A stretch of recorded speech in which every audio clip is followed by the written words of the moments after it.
గుమ్మడికాయ మనం ఇందులో వాడుకుంటాం అనమాట. గుమ్మడికాయ మరీ ఎక్కువ పండింది తీసుకోకుండా ఇలా కాయలాగా తీసుకుంటే చాలా టేస్టీగా ఉంటుంది. ఫస్ట్ నేను మీకు కావాల్సిన ఇంగ్రీడియంట్స్ చెప్పేస్తాను.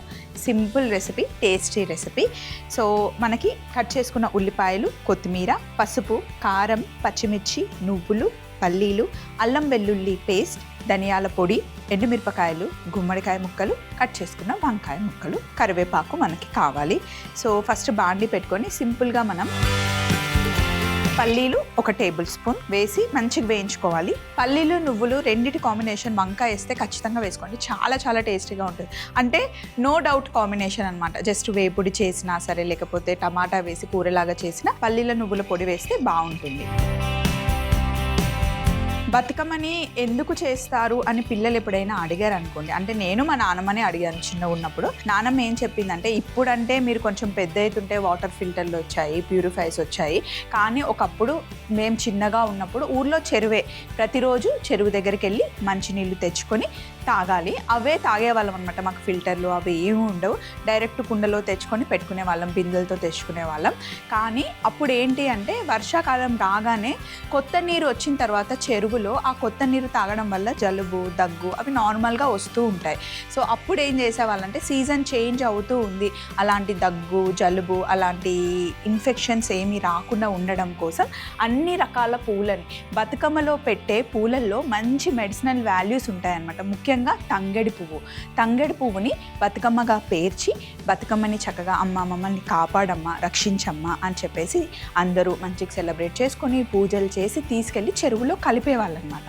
ఆ తంగెడు పువ్వులు, ఇంకా నునుగు పువ్వు అని ఉంటుంది, సారీ అండి నాకు కరెక్ట్గా పేరు గుర్తు రావట్లేదు, కానీ వైట్ కలర్ ఇలా పొడువుగా ఉంటుందన్నమాట. బతుకమ్మకి పెడతారు. ఆ పువ్వు, తంగెడు పువ్వు అవన్నీ నీళ్ళల్లో వేయడం వల్ల ఆ నీళ్లు మంచి ప్యూరిఫై అయిపోతాయి. ఆ నీళ్లు తాగడం వల్ల మనకి ఎలాంటి ఇన్ఫెక్షన్స్ రావు. అప్పట్లో అలా చేస్తూ చేస్తూ ఆనవాయితీగా వచ్చింది. ఇంకా మన సంప్రదాయాన్ని అలా పాటిస్తున్నాం అనమాట. ఇది నాకు తెలిసిన స్టోరీ. ఇంకా మీకు ఏమైనా కొత్తగా తెలిస్తే కనుక పిల్లలకి చెప్పండి. ఇవన్నీ పిల్లలకి తెలియాలి. పల్లీలు చక్కగా వేగాయి చూడండి. ఇందులోనే కొంచెం ఎండుమిరపకాయలు,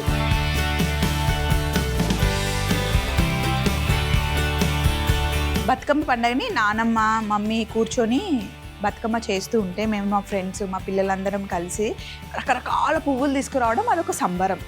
బాగా ఎంజాయ్ చేసేవాళ్ళం అనమాట. ఫ్రెండ్స్ అందరం వెళ్ళి ఎవరు ఎక్కువ పువ్వులు కలెక్ట్ చేసుకొని వస్తే అంత ప్రౌడ్గా ఫీల్ అయ్యే వాళ్ళం అనమాట. అప్పట్లో అట్లా పంపించే వాళ్ళు కూడా బయటికి. ఇప్పుడు అంటే మనం భయపడుతున్నాం పిల్లల్ని బయటికి పంపించడానికి, కానీ ఫ్రెండ్స్తో బయట ఆడుకునే వాళ్ళం. అన్ని గుర్తుందా? మేము చిన్నగా ఉన్నప్పుడు, అంటే నా ఏజ్లో ఉన్న వాళ్ళకైతే టీవీలో యాడ్స్ చూడడం మనకి ఎంత నచ్చేది కదా. అందులో వచ్చేది అమ్మని తెచ్చి మేము తాగాలి, తినాలి అని అడిగేవాళ్ళం. గునుగు పువ్వు ఇప్పుడు గుర్తొచ్చింది. గునుగు పువ్వు వైట్ కలర్లో ఉంటుంది. తంగెడు పువ్వు, కాడమల్లెలని దొరికేవి. కాడమల్లెలకి ఇలా జస్ట్ పుల్ల పెట్టేసి చక్కగా పెట్టేవాళ్ళం అనమాట. బతుకమ్మని కలర్స్గా పేల్చేవాళ్ళం. అంతేకాకుండా పట్టగొలుసు పువ్వు అనేసి ఇలా పొడువుగా వస్తుంది. ఎంత బ్యూటిఫుల్ ఉంటుందంటే చూడడానికి మనకి వెల్వెట్ క్లాత్ లాగా ఉంటుంది అనమాట. ఎన్ని రోజులైనా అస్సలు పాడవదు, చాలా బాగుంటుంది. దాన్ని సీతమ్మ జడ అని కూడా అంటారనమాట. అంటే దాన్ని పట్టగొలుసు పువ్వు, సీతమ్మ జడ అంటారు. భలే ఉంటుంది. ఎక్కడైనా కనిపిస్తే పిల్లలకి చూపించండి. ఇప్పుడు నేను పల్లీలు ఇంకా ఎండుమిరపకాయలని చక్కగా వేయించి ప్లేట్లో పెట్టాను. ఇప్పుడు మళ్ళీ కొంచెం నువ్వులు కూడా వేయించుకుంటాను.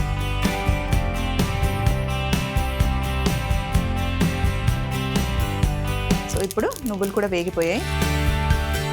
ప్లేట్లోకి తీసుకోవడమే. వీటిని కొంచెం చల్లగా అయిన తర్వాత నేను పొడి చేసుకుంటాను. ఇప్పుడు ఇదే వేడి బాండీలో కొద్దిగా నూనె వేసుకోవాలి.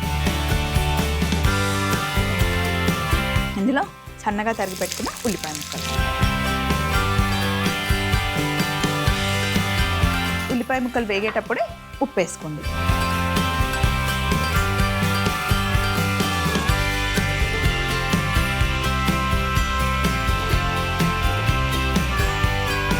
ఇందులోనే పచ్చిమిరపకాయ వేసేసుకోండి.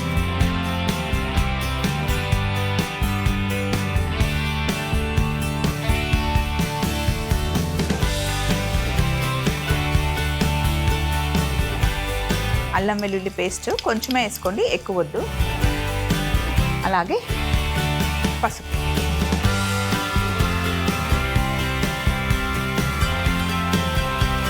అల్లం వెల్లిపాయ మనకి ఆ పచ్చి వాసన పోయేంత వరకు వేగనివ్వాలి.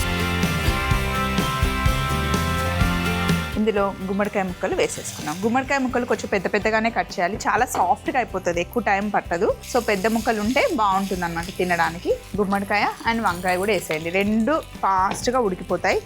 సాఫ్ట్ వెజిటేబుల్స్ కాబట్టి కొంచెం నూనెలో మగ్గనివ్వాలన్నమాట. ఇందులో మీకు కావాలి అంటే ఏదైనా పాలకూర అయినా ఆకుకూర ఏదైనా చుక్కకూర అయినా యాడ్ చేసుకోవచ్చు. ఇందులో మనం బంగాళదుంప కూడా వేసుకోవచ్చు అనమాట. ఇవి మగ్గడానికి ఒక 5 నిమిషాలు పడుతుందండి. గుమ్మడికాయ వంకాయ చక్కగా మగ్గింది చూడండి, చాలా సాఫ్ట్ వెజిటేబుల్స్ తొందరగా మగ్గిపోతాయి. ఇప్పుడు ఇందులో మరీ ఎక్కువ కారం వేయకండి, కొంచెం ఆ స్వీట్నెస్ తగిలితేనే బాగుంటుంది అనమాట. ఆల్రెడీ పచ్చిమిర్చి వేసాము, ఇప్పుడు కారం వేసా, ఇంకా ధనియాల పొడి. కారం ధనియాల పొడి వేసిన తర్వాత కాసేపు ఉడకాలన్నమాట. లాస్ట్కి మనం పల్లీల నువ్వుల పొడి ఎప్పుడు లాస్ట్కి వేసుకోవాలి, అందుకే చక్కగా ఫ్రై చేసుకుని ముందే. అంతేకాకుండా ఇందులో మనం ఎండుమిరపకాయలు కూడా వేసాం కాబట్టి ఆ కారం సరిపోతుంది. ఈ కారం మీకు తక్కువ అనిపిస్తుందేమో, కానీ ఎండుమిరపకాయలు కూడా ఉన్నాయి కాబట్టి ఈ మాత్రం సరిపోతుంది. సో ఇప్పుడు ఒక 2 నిమిషాలు మగ్గిన తర్వాత ఇంకా స్టవ్ ఆఫ్ చేసుకునే ముందు పల్లి పొడి వేస్తే చాలా అంటే చాలా బాగుంటుంది. చపాతీతో బాగుంటుంది, మెయిన్ జొన్న రొట్టెతో అయితే భలే ఉంటుంది. పిల్లలైతే ఉట్టి గుమ్మడికాయ ముక్కలే తినేస్తారు. ఈ ఎపిసోడ్ మొత్తం కంటిన్యూగా ఫాలో అవ్వండి, అస్సలు స్కిప్ చేయొద్దు. నెక్స్ట్ మనం సద్దుల అన్నం చేస్తున్నాం, అని తిరిపోతాయి. ఇప్పుడు ఇంకా లాస్ట్కి ఈ పొడి వేసుకోండి. ఇది మీకు కొంచెం ఎక్కువ కావాలంటే ఎక్కువ, మీకు నచ్చినంత వేసుకోండి. నేనైతే ఎక్కువ వేస్తున్నాను, భలే రుచి ఉంటుంది. మళ్ళీ మొత్తం ఫైన్ పౌడర్ లాగా చేయకుండా అలా ఎండుమిరపకాయలు పల్లీలు నువ్వులు మనకు అలా కనిపించాలి. ఈరోజు కొంతమంది చింతకాయ వేసి లేదా వంకాయని కాల్చి ఎండుమిరపకాయలని కాల్చి వెల్లుల్లి కాల్చి పచ్చిపులుసులు చేస్తారు, రకరకాల పచ్చిపులుసులు. పచ్చిపులుసు ఈ కూర అన్నం ఆ కాంబినేషన్ కూడా బాగుంటుంది. ఇలా మొత్తం కలిపిన తర్వాత చూడండి ఎంత బాగుందో, చూస్తుంటే నోరు ఊరిపోతుంది కదా. ఇప్పుడు కొత్తిమీర మంచి ఎక్కువ వేసుకోవాలి, అంతే. గుమ్మడికాయ వంకాయ కూర ఆహా ఓహో రెడీ అయిపోయింది. ప్లేట్లోకి తీసుకుందాం. స్టవ్ ఆఫ్ చేసేసి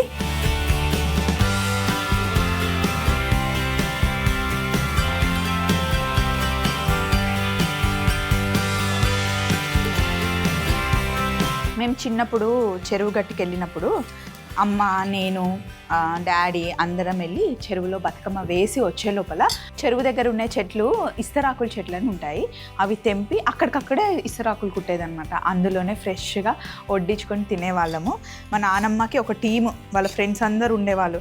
వాళ్ళందరూ కూర్చొని అప్పుడు ఎవరి ఫ్యామిలీలో ఎంతమంది ఉంటే అన్ని ఇస్తరాకులు కుట్టేసేవాళ్ళు అనమాట. బతుకమ్మ ఆడుకొని మేము బతుకమ్మని చెరువులో వేసి వచ్చే లోపల ఇవి రెడీ అయిపోయేవి. వేడి వేడిగా మంచిగా తినేవాళ్ళం. మా ఊర్లో ఉన్నవాళ్ళు, మా చుట్టాలు, నా ఫ్రెండ్స్ ఇప్పుడు కనుక ఈ షో చూస్తే అవన్నీ గుర్తుకొస్తాయి కదా, ఎంత మంచిగా స్పెండ్ చేసుకునే వాళ్ళం. సో ఇలా చక్కగా మాట్లాడుతూ గుమ్మడికాయ ఇంకా వంకాయ కూర అయితే చేసేసాను. గుమ్మడికాయ వంకాయ కూర తయారీ విధానం: ముందుగా బాండీలో పల్లీలు వేసి వేయించుకొని, కొంచెం ఎండుమిరపకాయలు వేసి వేగాక కాస్త నువ్వులు వేసి వేయించుకొని మిక్సీ జార్లో వేసి పొడి చేసుకొని పక్కన పెట్టుకోవాలి. తరువాత అదే వేడి బాండీలో నూనె వేసి కాస్త ఉల్లిపాయలు, ఉప్పు, పచ్చిమిర్చి వేసి వేగిన తర్వాత అల్లం వెల్లుల్లి పేస్ట్, పసుపు వేసి పచ్చి వాసన పోయేంత వరకు వేగనివ్వాలి. గుమ్మడికాయ ముక్కలు వంకాయ ముక్కలు వేసి ఒక 5 నిమిషాలు మగ్గనివ్వాలి. ఇప్పుడు మగ్గుతున్న మిశ్రమంలో కారం ధనియాల పొడి వేసి ఒకసారి కలిపి 2 నిమిషాలు అలా ఉంచిన తర్వాత మనం ముందుగానే చేసి పెట్టుకున్న పల్లీల పొడి వేసి కలిపి కొత్తిమీర కూడా యాడ్ చేసుకొని బౌల్లోకి తీసుకుంటే అద్దిరిపోయే గుమ్మడికాయ వంకాయ కూర రెడీ అవుతుంది.